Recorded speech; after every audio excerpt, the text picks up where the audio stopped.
എല്ലാ പ്രേക്ഷകർക്കും നമസ്കാരം.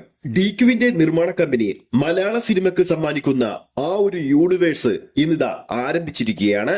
ലോക ചാപ്റ്റർ 1 ചന്ദ്രയുടെ ഒഫീഷ്യൽ ട്രെയിലർ അല്പസമയം മുമ്പ് പുറത്തു വന്നിരിക്കുകയാണ്. 2 മിനിറ്റും 14 സെക്കൻഡുമുള്ള ഒഫീഷ്യൽ ട്രെയിലർ വിസ്മയിപ്പിച്ചിരിക്കുകയാണ് മലയാള സിനിമാ പ്രേമികളെ. ചിത്രത്തിന്റെ ഒഫീഷ്യൽ ട്രെയിലർ പുറത്തു വന്നതോടുകൂടി തന്നെ പ്രേക്ഷകർ ചോദിക്കുന്ന ചോദ്യം ഇതാണ്: ഇതൊരു മലയാള സിനിമ തന്നെയാണോ? അത്രക്ക് മികച്ചൊരു ഫ്രെയിംസ് ആണ് ചിത്രത്തിന്റെ ഒഫീഷ്യൽ ട്രെയിലറിൽ നിന്ന് നമുക്ക് കാണാൻ സാധിക്കുന്നത്. പുറത്തു വന്ന ഒഫീഷ്യൽ ട്രെയിലറിൽ മലയാള സിനിമാ പ്രേമികൾക്ക് പ്രതീക്ഷ നൽകുന്ന ഒരുപാട് ഘടകങ്ങളുണ്ട്. ഇനി ക്യാമിയോസ് ഉണ്ടെന്ന് ചോദിച്ചാൽ അതുമുണ്ടെന്ന് ഫ്രെയിംസിൽ നിന്നും വ്യക്തമാണ്. അതായത് ഒഫീഷ്യൽ ട്രെയിലറിൽ നിന്നും വ്യക്തമാണ്.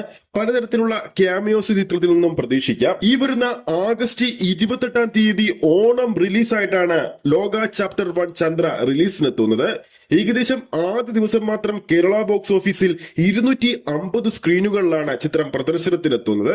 മലയാളത്തിൽ നിന്നും എത്തുന്ന ആദ്യത്തെ സൂപ്പർ ഹീറോ യൂണിവേഴ്സിലേക്ക് എത്തുന്ന ചിത്രം കൂടിയ ലോക ചാപ്റ്റർ 1 ചന്ദ്ര.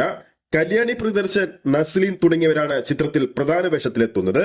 നമുക്ക് നേരത്തെ കിട്ടിയ റിപ്പോർട്ടുകൾ പോലെ തന്നെ ചിത്രത്തിൽ ഗസ്റ്റ് അപ്പിയറൻസിൽ നമ്മുടെ സ്വന്തം DQ, ടൊവിനോ തോമസ് തുടങ്ങിയവർ എത്തുമെന്ന് തന്നെയാണ് പ്രതീക്ഷിക്കുന്നത്. പുറത്തു വന്ന ട്രെയിലറിൽ നിന്നും ആ ഒരു സൂചന നമുക്ക് ലഭിച്ചിരിക്കുകയാണ്. ഈ വരുന്ന ആഗസ്റ്റ് 28-ന് ലോക ചാപ്റ്റർ 1 ചന്ദ്ര റിലീസിനെത്തുമ്പോൾ നമ്മുടെ സ്വന്തം ലാലേട്ടന്റെ ചിത്രം കൂടി റിലീസിനെത്തുന്നുണ്ട്. എന്നാലും പ്രേക്ഷകർക്കിടയിൽ ഇപ്പോൾ പ്രതീക്ഷ നൽകുന്നത് ലോക ചാപ്റ്റർ 1 ചന്ദ്രയാണ് എന്ന് തന്നെയാണ് സോഷ്യൽ മീഡിയയിൽ നിന്ന് നമുക്ക് കിട്ടുന്ന റിപ്പോർട്ടിൽ നിന്ന് മനസ്സിലാക്കാൻ സാധിക്കുന്നത്. എന്നാലും ഓണം റിലീസായി ഇറങ്ങുന്ന എല്ലാ സിനിമകളും മികച്ച അഭിപ്രായങ്ങൾ നേടട്ടെ എന്ന് തന്നെ നമ്മൾ ആശംസിക്കുന്നത്.